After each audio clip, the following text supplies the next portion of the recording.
State of the housing market in East Tennessee is on an even keel, despite some uncertainty with mortgage rates, which fluctuate depending on the economy. Consumer reporter Don Dare spoke with the chief operating officer of one of the larger real estate companies here in Knoxville and checked the numbers. Don? Well, Bo, Claudia Stallings showed us the latest figures for the first quarter of 2025 and compared them to the first quarter of 2024. The numbers are up in most categories. There are more listings and choices for families, plus the median price of a home has gone up. But if you're trying to sell a home, you will have to be patient. Still, Greater East Tennessee remains strong in the housing market. Across East Tennessee, builders are trying to keep pace with the growing demand of houses in our area. Many people are moving to the Knoxville area for its affordable cost of living, attractive job market, and high quality of life. This influx of new residents has driven up demand and increased home prices.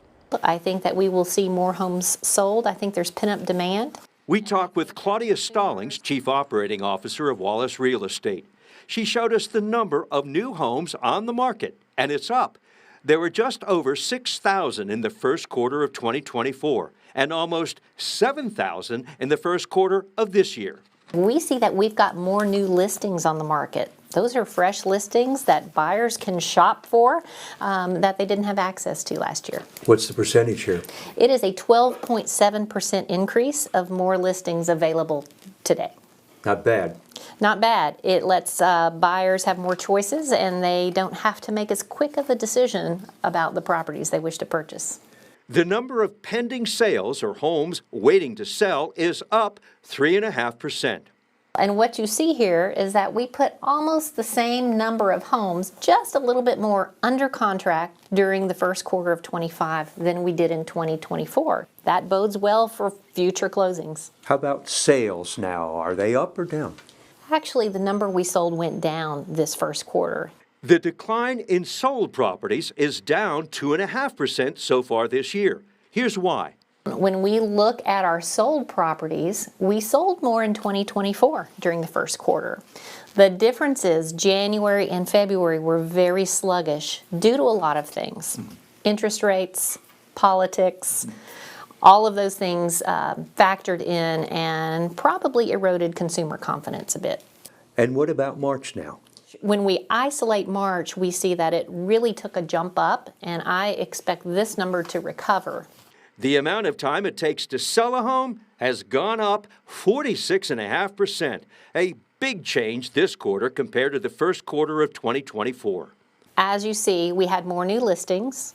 We have about the same things going under contract, just a little bit more, and that results in more choices for buyers. So buyers are taking their time, able to choose the house that they wish to own. So your suggestion is be patient.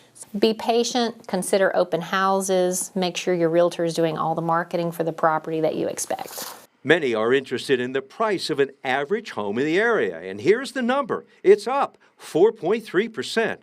The median price tells the story that there is still demand out there. And what we see here is the first quarter of 2024, our median price was around $351,000. This year, we're up about 4.3%. to $366,000. Now I want you to look at your crystal ball and tell us what the future may bring. Spring is the season.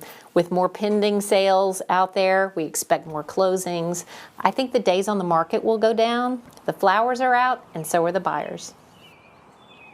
Yes, indeed. Now, if you are in the market for a home, as of today, April 16th, Nerd Wallet reports the highest mortgage rates for Knoxville are 7% for a 5-year adjustable rate and 6.9% for a 30-year fixed rate.